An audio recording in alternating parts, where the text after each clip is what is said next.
সবারই পছন্দের খাবার মাংস পিঠা। আর সেটা আজকে বাড়িতে বানাইলাম, যেহেতু কুরবানি ঈদ গেছে কয়েকদিন হয়েছে, আসলে পিঠা খাওয়ানো হয় নাই ওইভাবে। আর স্বামীরও পছন্দ, অনেক অনেক পছন্দ আসলে আমার স্বামীর মাংস পিঠা। আর সেটা আজকে বানাইলাম বাসায়, সেটাই থাকছে আজকের ব্লগে। আর আজকে শুক্রবার সারাদিন কী করলাম সেটা আজকের ব্লগে থাকছে, তো আপনারা সবাই দেখতে থাকেন। এই তো আমার সকালবেলা বাজার করে নিয়ে আসছে, আর বাজারগুলো এখন আমি গুছিয়ে নিতেছিলাম। আসসালামু আলাইকুম, সবাই কেমন আছেন? আশা করি যে যেখানে আছেন আল্লাহর রহমতে ভালো আছেন। তো আল্লাহর রহমতে আমিও ভালো আছি। আর এই পর্যন্ত আমার যারা ভিডিওটা দেখছেন তারা একটা লাইক দিয়ে ভিডিওটা দেখেন, বাকিটা শেষ করেন। এই তো এখানে কিছু মাছ আনছে আর কাঁচা সবজি আনছে, সেগুলো আমি গুছগাছ করে রাখলাম। আর আজকে সকালবেলা উঠে নিয়ে আপনাদের ভাইয়া বলতেছে যেহেতু আজকে বৃষ্টি আছে আর এদিকে তো মানে কোরবানির মাংস রয়ে গেছে, পিঠা বানাও তাহলে। আসলে ও আমাকে কোনো কিছু আবদার করে না, কোনো দিনও আবদার করে না, কিন্তু আজকে বলল হঠাৎ করে। ও ভাবে, বুঝতে পারে যে আসলে 3টা বাচ্চা নিয়ে কষ্ট হয়, এই জন্য কোনো কিছু আবদার করে না। আমি যা রান্না করি সেটাই খাই সবসময়ই। আর এই তো চাউলগুলো এগুলো হাতের চাউলই, আর এই চাউলগুলা অনেক দিন আগেরই চাউল ঘরেই ছিল, সেগুলো আমি বের করে নিয়ে এসেছি। এগুলোর মধ্যে মানে ময়লা আছে, সেগুলো আমি একটু বেছে নিতেছিলাম। আর এগুলো একটু ঝাড়ু দিয়ে নেবো আমি, কারণ অনেক দিনই ঘরে ছিল পুরান চাউল, একটু ঝাড়ু দিয়ে না আনলে দেখা যায় পোকামাকড় থাকতে পারে, এই জন্য আসলে আমি ঝাড়া নিতেছিলাম। আর আমি এত ভালো ঝাড়তে পারি না, মানে গ্রামের মেয়ে থাকলে কি হবে, ঝাড়াটা আসলে সবাই পায় না, চাউল ঝাড়তে পারি না আমিও। তো ওইভাবে মানে টুকাইতেছিলাম, তারপরে অনেকগুলা করে ময়লা বের হইতেছিল, এগুলাকে আমি ভালোভাবে টুকিয়ে নিতেছিলাম। আর এগুলাকে এখন মাইপা দিতেছি, যেহেতু ভাঙিয়ে আনবো, আর ভাঙিয়ে আনলে বারা মাইপা দিতে হবে, মেশিনে দিলে বারা। এই জন্য আমি এখানে 1.5 কেজি মতো চাউল আমি ভিজিয়ে নিতেছিলাম ভালোভাবে টুকিয়ে নিয়ে। আর এটাকে এখন আমি 20 মিনিটের জন্য ভিজিয়ে রেখে দিব। আর সমস্ত বাজারগুলো আমি আসলে গুছিয়ে রেখে দিচ্ছি। আর আসলে পিঠা খাওয়াটা খুবই ঝামেলা, খুবই পিঠার নাম আসলে শুনতেই মন চায় না, পিঠা বানাইতে জানি কেমন একটা প্যারা লাগে। তারপরে ভাবলাম যেহেতু খাইতে চাইছে, আসলে খাইতে চায় না, কোনো দিন কোনো কিছু বলে না, ওইরকম আবদার করে না। আর আজকে যেহেতু বলছে, সেহেতু কষ্ট হলেও আসলে আমার দেওয়াটা উচিত, এই জন্য আর কি প্রিপারেশন নিলাম, দেখি এখন কোন পর্যন্ত করতে পারি। এই তো আমি আসলে সমস্ত বাজার গুছিয়ে নিছিলাম, আর শাকগুলো ছিল, সেই শাকগুলো ওই ফাঁকে মানে চাউলটা ভিজিয়ে শাকগুলো বাইছে নিতেছিলাম। আর আজকে আর শাক রান্না করব না, আমি বাইছে শুধু রেখে দিব।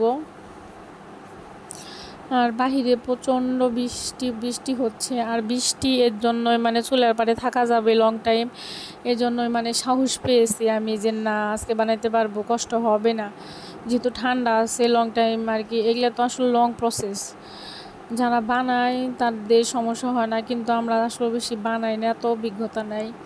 দেখা যায় অনেক পিঠা মানে অনেক কিছুই খাইতে মজা, কিন্তু বানাইতে খুবই কষ্ট। মানে যে কোনো জিনিস মানে খাইতে একটু ভালো লাগে, কিন্তু বানাইতে আসলে কষ্ট, মানে রান্না করতে করতে খুবই কষ্ট। আর তো আমি শাকগুলো আসলে বাইছে নিয়ে আমি পলিথিনে ভরে নর্মালে রেখে দিব, আজকে আর শাক রান্না করব না। আর এই তো আমি চাউলগুলো ভালোভাবে ধুয়ে ঝরিয়ে নিয়ে এখন প্যাকেট করে দিতেছি, ভাঙাইতে নিয়ে যাবো, ভাঙিয়ে নিয়ে আসবো, যেখানে গুঁড়া ভাঙায় আর কি, চাউল যেগুলো ভাঙায় যেখানে, সেই মেশিনে নিয়ে যাব আর কি, রোজার বাবা নিয়ে যাব। আর আমি ওর কাছে দিয়ে আসলাম। আর এই তো এদিকে প্রচণ্ড বৃষ্টি হচ্ছে, আমার ছেলে মেয়ে তো খুবই মানে আবদার করতেছে আমি ছাদে যাব। আমি আর না করি নাই, কারণ আসলে মজা আমরা ছোটোবেলায় করছি, এর জন্য না করি নাই। পরে নিজে দাঁড়িয়ে থাইকে ছোটো বাবুকে কুলে নিয়ে যাইয়া দাঁড়িয়ে থাইকে পরে ওদেরকে একটুক্ষণের জন্য ভিজিয়ে আসছি, কিন্তু ওরা খুবই মজা পাইছে, খুবই মজা পাইছে। আর সেই ছোটোবেলার কথা আমারও খুবই মনে পড়ে গেল। আমিও তো অনেক ভিজতাম, খুবই ভিজতাম। আরও গ্রামের মেয়ে ছিলাম, আমি শুধু একা ভিজতাম না, 2-4 বাড়ির মানে পোলাপান একসাথে হয়ে ভিজতাম। পুকুরে তখন গোসল করতাম, পানিতে ভিজে ভিজে, বৃষ্টি নামলে এই পুকুরে মানে নামতাম, খুবই মজা করতাম।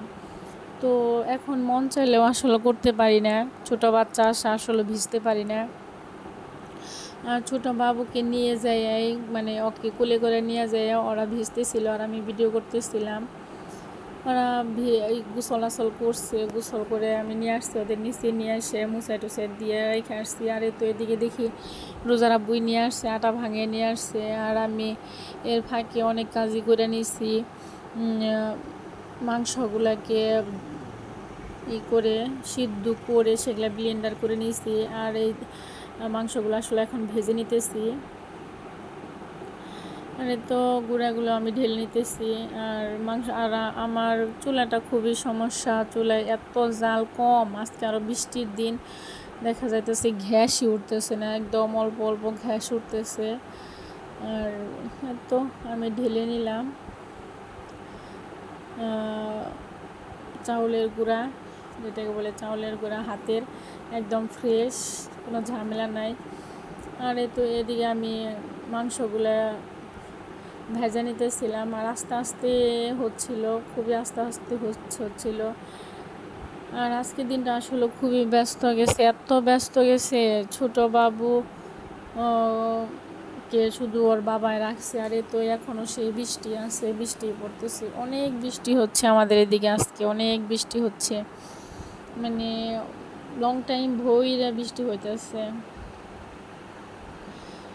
আর ছোটো বাবুকে ওর বাবায় রাখতেছে, আসলে আজকে আমার কাছে বেশি আসতেছে না, ওর বাবায় খাওয়াইতেছে, ওর বাবায় গোসল করে দিয়েছে। আর তো আমি এগুলা করতেছি। আর আটাও, মানে আমি আটা খুলে নিয়েছি অফলাইন, মানে অফ ক্যামেরায় আটাগুলো খুলে নিয়ে এসেছি, সেগুলো আপনাদের সাথে শেয়ার করি নাই। এমনিতেই মানে অনেক লম্বা ভিডিও হয়ে যায়, আর এখন লম্বা ভিডিও কেউ দেখতেও চায় না। আর আটাগুলো খোলা এত সুন্দর হয়েছিল, খুবই সুন্দর হয়েছিল মাশাআল্লাহ, একদম মানে নরমও না, আবার ঘনও না, খুবই সুন্দর হয়েছিল আসলে, মানে গুঁড়া খোলা, আটা খোলা। তো আমি বানিয়ে নিতেছিলাম। আর একা একা আসলে পিঠা বানানো, যে কোনো কিছু করা খুবই কষ্ট, আমি তো পারি না বেশি, আমার নাই। পরে আমার এক আফারে ডাক দিছিলাম, পাশের ফ্ল্যাটের আফাকে ডাক দিছিলাম, ওই আফাটা একটু হেল্প করছে। আর তো পিঠাগুলো আমি ভেজে নিতেছিলাম। আর মাংস পিঠা খেতে তো আমার ভীষণ ভালো লাগে, খুবই ভালো লাগে। আর কার কার এই পিঠাটা খেতে ভালো লাগে। মাংস পিঠা আসলে মনে করি আমি সবারই ভালো লাগে, খুবই ভালো লাগে, সেটা গরুর মাংসের হোক আর মুরগির মাংসের হোক। আর আমার স্বামীর খুবই পছন্দ এই পিঠাটা, খুবই পছন্দ। ও এত মিষ্টি খায় না, একটু ঝালের মধ্যে এই সংসা পিঠাটা একটু পছন্দ করে। তারপরে দুধ বলতে দুধের কোনো জিনিসই এত পছন্দ করে না, ঝালটা একটু পছন্দ করে।